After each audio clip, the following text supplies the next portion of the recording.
welcome to a new episode of Hello World. Today we're going to speak about how to create the intelligent enterprise. So we are on a mission to help our clients become data-driven. And to succeed, you need to address several perspectives. It has to have business value. Of course, you need to have the right technology. And not least, you need to work with people as a perspective of it, which could include then everything from skills, organization, roles, processes, and not the least, and maybe the most difficult one, culture. So today we're going to focus on the business and the people side.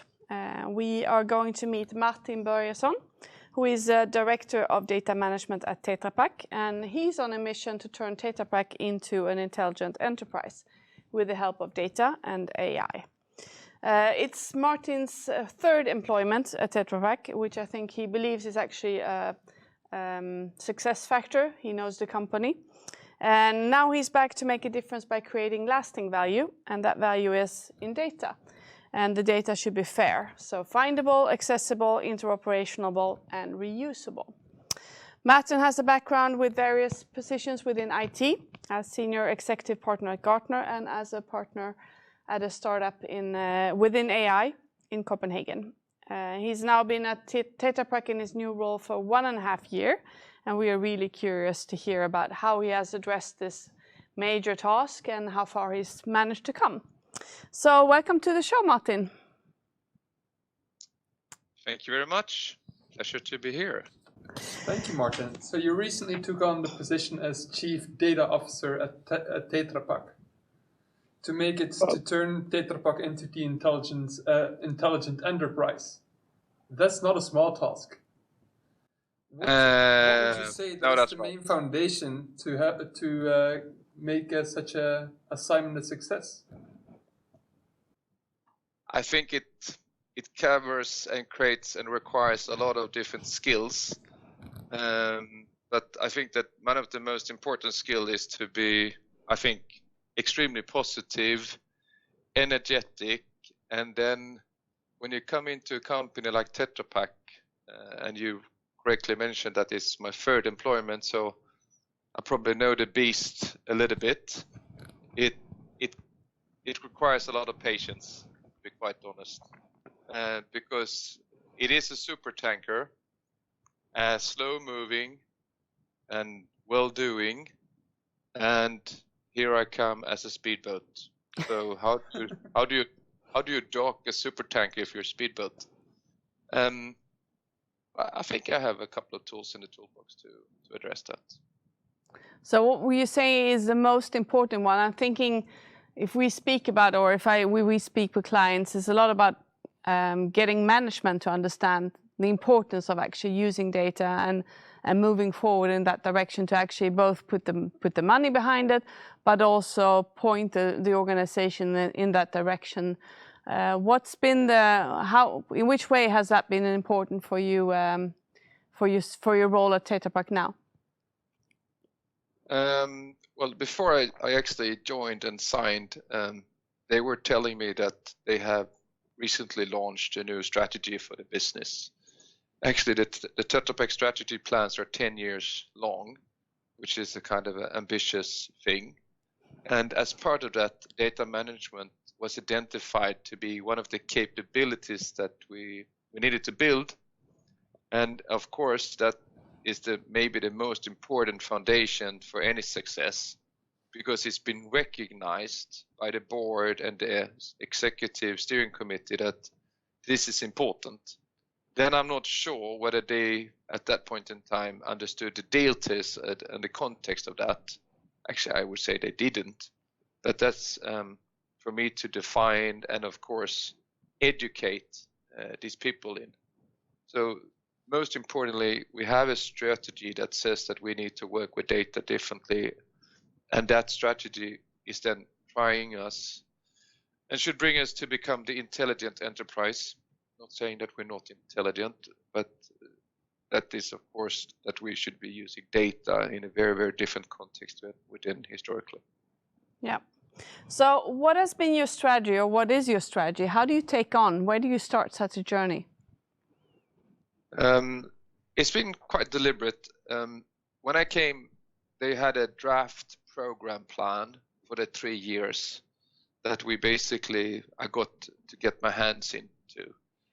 It was not ironed out in details exactly what that should look like and what it should contain, but it had some streams like foundation, organization, and capability and value. And I started then to have my view of it. And maybe one of the most important things when you come into a company like Tetra Pak is to make sure that data management is an enterprise team sport. So that is part of the program, I changed or actually added the prefix of enterprise. So all the activities is E, which means that there is no one that can say, I'm not part of that ambition, I'm not part of that system, I'm not part of that approach, because E stands for the enterprise. So enterprise data guidelines, enterprise data repository, enterprise data literacy, enterprise data democratization, enterprise data quality control system, enterprise data democratization, and on it goes, right? I think that is very important, because then you could force feed, but at the same time, you need to find people that are curious and courageous to do things differently and understands that data could be one of the means of doing that. Yeah. And you had 15 years experience before in multiple IT roles, so you have a lot in your toolbox. You know the company, but what do you think that with this challenge, with this situation that you're in, what is your biggest challenge? I think one of the biggest challenges is that we are still not measuring any of our activities as part of individual objectives on high level as low levels, which means that there might not be a clear direction that we should go from the historical data use to the more updated and future-proof use of data. It also is important then to again reiterate that data is a team sport, and all the data that the different kind of colleagues, departments, business areas, business units produce is an enterprise asset. So I don't need to go out and fight about, that I need to have access or I need to have this or that. It should be more like they understood that, hey, maybe this guy can help us to resolve some of these things that they were not able to resolve before, like access to data, which is not trivial, even in big companies, right? Yeah, and speaking about big companies, I'm thinking, even if you have different streams, so to say, you have a large company, a large enterprise. So how do you get people on board? Where do you start? Because you can't start everywhere, I assume. You have to sort of choose somewhere where you can find. I would imagine that you want to find something where you can show value quite quickly. So you have some sort of low-hanging fruits and maybe a bit more specified area so that you can actually achieve something. Because I'm assuming that it's important to show value quite quickly to get people on board. How have you addressed that challenge? Well, I think that then the 2 previous employment periods has served me well, because when you get into a company like that, and if I was brand new, never seen or knew anything about Tetra Pak, I think it would be much, much more difficult. So one of the things has, of course, been to utilize the network, having a lot of coffees, have a lot of good talks. And then I also think that when you start to understand the complexity and still the situation around different kind of data aspects, but in particular interest is, of course, to understand where do we have pains in Tetra Pak today. All companies have pains. No need to hide it. And if you could take that area of pain and paint it into a data management project focus area, all of a sudden you are going to be treated like a stranger. You're going to be treated like the hero. And we actually have quite a few of those objects. They might not be that obvious from the outside, but from the inside, They could be the low-hanging fruits and the sitting ducks. And as I have my program, I will not ask for resources. I just ask for the opportunity to collaborate. And you know what? Luck favors the brave. So I think you need to be outgoing, extrovert. Please do not speak technology. Speak about the problems and the lingua that the business is talking. And if they're not, completely busy with something else, they will listen to you. And then you get traction. Yeah. But an AI and so on can sound kind of cool. And you want to find, people looking for the cool projects and, the groundbreaking things and so on. But I could imagine that the small or the first effort you make might not be that, sexy and fancy stuff. It's really just the basics that you're struggling with on a daily basis. Am I right? Yes, that is absolutely right. And I think that is one of the most common mistakes that we're doing today in business, and specifically large enterprises where actually there's also money and funds around to go after the big ticket items or the big aggressive targets, right? And I think that we need to facilitate visibility over value, which means monetary value.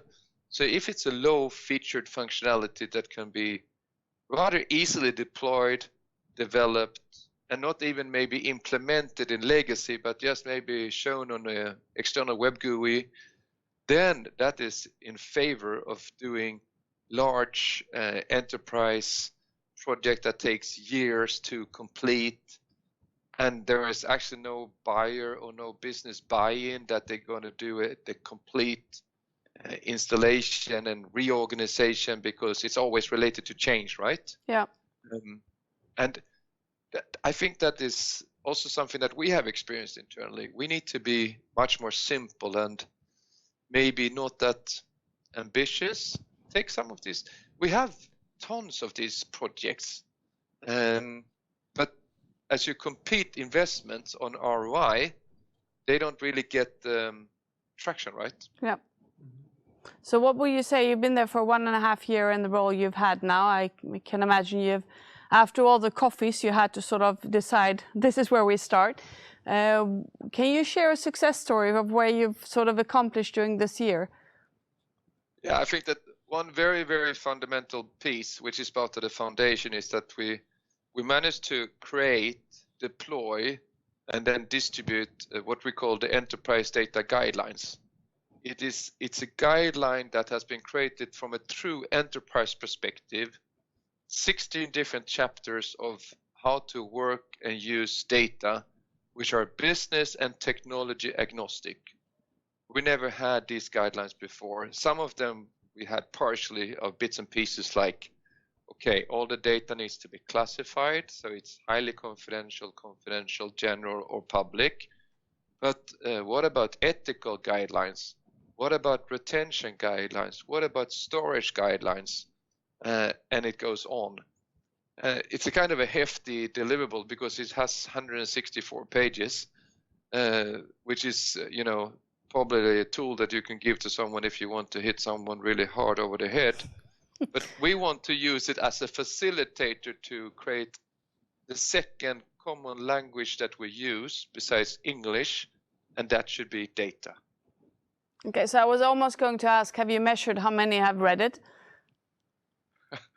We have it on a digital format and we are tracking. And of course, related to that, we already decided when we had it developed that we should do it chatbot featured, of course. I mean, what else? So I actually did this morning, 4 weeks after the deployment, received the first chatbot test. Yep. So I can test it myself. Because all these things, they will never be better than the convenience, right? So yeah, if exactly. If it's convenient, they will use it and they will love it and it will serve a great purpose and value. If it's 164 dumb pages, come on. Yeah. It's not good. So what do you hope to achieve with it? So now you have that piece of information, you've agreed on definitions and so on. how is it going to be visible in the business that you are actually having this foundation? Oh, there's some really strong connections to our day-to-day operations. For instance, we have, I don't know how many different kind of architects in IT, right? So today, they did not before have the guidelines as part of the process, which we call architectural fit. So today, all the new developments, gaps and continuous improvements and projects that we do, which is then of course IT-based, which is everything today, I guess, they also go through the guidelines as part of the evaluation of architectural fit. So we are streamlining, and of course then just by having that in place, we will eradicate sources of unstructured data. We will eradicate sources of data where we will not be the data custodians, and we will eradicate situations where we maybe also dealt with data incorrectly, which we did not have the guidelines using before. Yeah. So it's very concrete. It's in play and it's being used. Yeah. And now this is a huge company that you work at Tetra Pak. If you would be at a mid-sized company, do you also have concrete advice to them, what they can do to start working more with data? Yeah, I mean, sometimes it can be hard to mid-sized companies or smaller companies to recruit and find people that are willing to pick up that kind of role. At least I think, and I like that tool, an organizational organigram is somehow signaling that you want to have some kind of culture change. And if you put data on your organigram, irregardless of how big that organigram is, it does tell you that this is important. As important as you have the chief information officer and the chief finance officer and whatever else you have, chief commercial officer. If you then have someone that is responsibly outpointed to be the data responsible, then just doing that is telling you that, hey, there's something differently in the future. And if you would be that person, the first data person in a mid-sized company, what would be the first steps that you would do?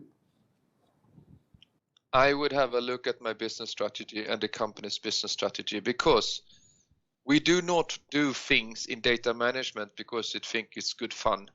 It needs to get connected and it needs to bring relevancy and value to the business where we operate. And we have things in our upcoming strategy which is not fully developed and deployed, but they are clearly leaning on a very, very different data management maturity, quality, understanding, sharing, donating, whatever you have, that we do not have today. So we will not be able to deploy these strategies successfully unless data management has been successfully established. Yeah. So let's speak about culture, because this is obviously, if done correctly, it's going to impact most people that work at Tetra Pak eventually, at least, I hope. And what we often encounter when we meet clients is that we speak about data literacy, where you might have, people who knows the business value, you might have few people who know data, but you don't really have that many that bridge and can understand business and data, which then often is referred to as data literacy. I'm assuming that can be the case at Tetra Pak as well. How are you addressing that challenge? There are a couple of components in the program which will be serving that purpose of bringing a different kind of culture. One of the things is that we have this program around enterprise data literacy. In the program, we have identified different kind of personas, because the culture change I'll totally buy into, but that doesn't mean that they all need the same kind of education or support. No. Because they all have different roles and responsibilities, right? Some is very operational, and then I maybe need executive management to be more strong in strategic thinking of how we can leverage data going forward. So there is different purposes, and at the same time, I think that the most important thing is then, of course, to via indisputable success stories, and here we are running 5 deployment areas right now, which is directly business related. With getting the success stories out of these business areas, we can tell to other people that, hey, this is what good could look like in our universe, in our enterprise. And that is, I think, the most important way, because then you can change and people will not feel that they're forced to change, actually that they are tempted to change because there is a better world out there. Yeah. So to end the conversation, my last question then, when you leave Tetra Pak the next time, whether that's when you retire or if it's earlier than that, what do you hope to have accomplished? That is super simple. I'm dreaming of a self-healing data services fully deployed. Self-healing data services is correcting errors and faults and flaws in the data universe of Tetra Pak, which is today roughly 150 applications, and it's being self-corrected, self-healing. You have a problem, we have technologies and features in place to fix it before we are getting damaged, even if we have incorrect capture or creation of data. And when that is in place, I am, irregardless of age, happy to retire. That might be next year, who knows? Sounds good. And I'm assuming that you're hoping that humans will not do the computer's work, right? Oh, that is so true. So you heard me that quote, humans shall stop taking the computer's work correctly.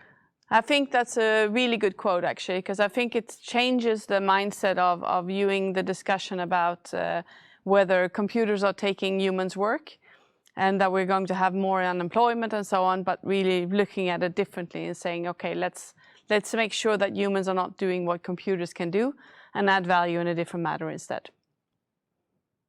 Correct. Perfect, Martin. Thank you so much for sharing your journey so far, and good luck going forward. I'm sure you'll be successful. Thanks, Martin. Thank you so much. Bye. Bye. Exciting, good learnings. Indeed. And yeah, I think it's amazing to know where to start even, because I mean, taking on that type of challenge in a company like Tetra Pak, it's not small, obviously. It's almost as big as a country. It almost is, yeah, exactly. So I think it's been interesting to hear all perspectives, actually, because we almost touched upon the technology as well, laying the foundation for the data as well. And also how you can use it in a smaller scale. Yeah, if exactly. you're not as big as Tetra Pak. Yeah, exactly. So thank you so much for joining today, and make sure to follow us on LinkedIn so that you don't miss any future episodes. Thank you, and bye-bye. Bye-bye.